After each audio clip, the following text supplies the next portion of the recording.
ጋይስ ፒፕል ሰላም አለይኩም እንደምን አደራችሁ። ትናንትና ስለ አክሱም የሰራሁት ቪዲዮ አስጠፍቶታል። ቪዲዮ ማስጠፋት መስጊድ አናሰራም ብሎ ማለት መስጊድ ውስጥ ገብቶ የሃይማኖት እምነት መጽሐፍ የሆኑትን ማውደም፣ ሙስሊሞችን ማሳደድ ይሄ የሽንፈት ምልክት ነው። ይድረስ ለአክሱማውያን የሚል መልእክት አስቀምጣለሁ። በኢትዮጵያ የአክሱም ሐውልት የጣዖት ምልክት ሆኖ ነገር ግን የኢትዮጵያ ቅርስ እስከሆነ ድረስ ኢትዮጵያውያን ሙስሊሞች ደግሞ የኢትዮጵያ ሀብትና ቅርስ ናቸው። አክሱማውያን ሙስሊሞች መብታቸው እንዲከበር አሁንም ዛሬም ነገም ጥሪ እናቀርባለን። በነገራችን ላይ አክሱማውያን ኦርቶዶክሶች አክሱማውያን ፕሮቴስታንቶችን ያሳድዱ ነበር። ነገር ግን በዚህ ሰዓት የፕሮቴስታንት ቤተ እምነት በአክሱም ላይ አለ። የሙስሊምን ቤተ እምነት እንዲኖር ጥሪያችንን እናቀርባለን።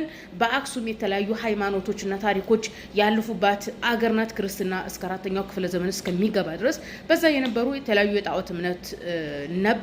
ለምሳሌ ሴቶቹ ጆራቸው ላይ የሚያንጠለጥሉት ጆሮ ጌጡ የጣዖት እምነት ምልክት ነው። በአክሱም የነበረ የአክሱም ሐውልት ራሱ የጣዖት እምነት ምልክት ነው እና የአክሱምን ሐውልት የጣዖቱን ምልክት የኢትዮጵያ ቅርስ ብላችሁ ተቀበላችሁ አክሱማውያን ሙስሊሞችን ማሳደድ ምን የሚሉት ነው? አክሱማውያን ኦርቶዶክሶች እንድትመልሱልኝ በትህትና አጠይቃለሁኝ። ፍትህ። አሰላሙ አለይኩም ወራህመቱላሂ ወበረካቱ። እንግዲህ ትናንትና በአክሱም ላይ ምን እንደተካሄደ ሁላችሁም አይታችኋል። የአክሱም ሙስሊም ወንድም እህቶቻችን ፕሊስ ፍትህን ጠይቁልን፣ እየተበደልን እየተጨቆን እየተደበደብን እየተዘረፍን ነው ብለውን ነበረ።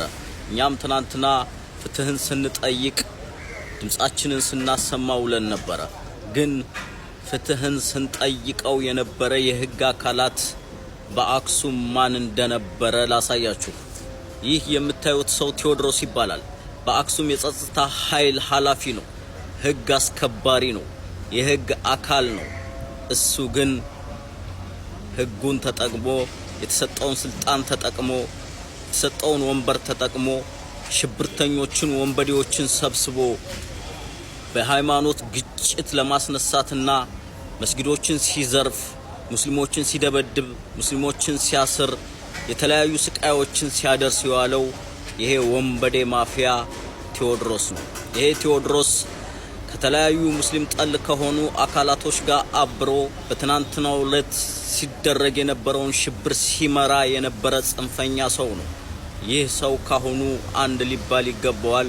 ሙስሊም ወንድም እህቶቼ ህግ የት ነው ያለው? ፍትህንስ ከማን ነው? ካሜራና የካሜራ ፍቅርና እውነተኛ ፍቅር በጣም ይለያያል። ሰዎች ማስተዋል ያለባችሁ የማይኖሩትን ህይወት አምጥተው በየጊዜው ይውልን የሚሏችሁ ሰዎች ውስጣቸው ደስተኛ አይደለም።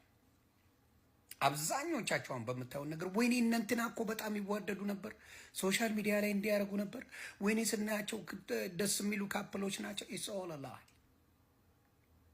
ምክንያቱም ፍቅር ለብቻው የሚሰራ ነገር ነው።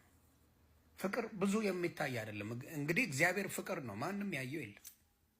እግዚአብሔር ፍቅር ያየው የለም። ፍቅርን በብዛት ሶሻል ሚዲያ ላይ ኮንቴንት ስለሰሩበት ተፋቀሩ ማለት አይደለም ሰዎች።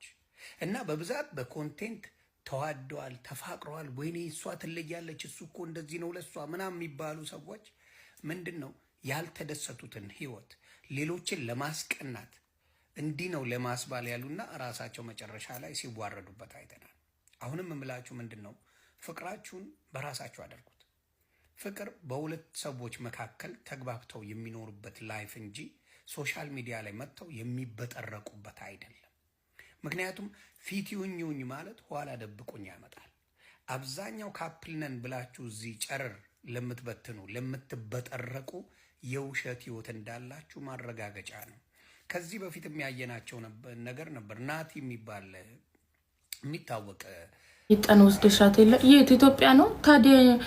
ዝም ብለን ልንዝናና ነው፣ አጸበል ልንጠመቅ ነው የት ነው እንጂ ታዲያ ሚጣል ሰጥ ኢትዮጵያ? ኧረ እባክሽ አስቤበት እኮ ነው የወለድኩት ውዴ። በአጋጣሚ የመጣ አይደለም፣ አስቤበት አቅጄ ነው የወለድኩት። አሁን ላይ መውለድ አለብኝ ብዬ ወስኜ ነው እኮ የወለድኩት። ትቀልዳለች እንዴ? መቼም አልወስዳት እዛ ይቀልዳሉ እንዴ? ልጄ ነው ጋር ነው የምትሆነው፣ እዚሁ ነው የምትማረው ፈጣሪ ካለ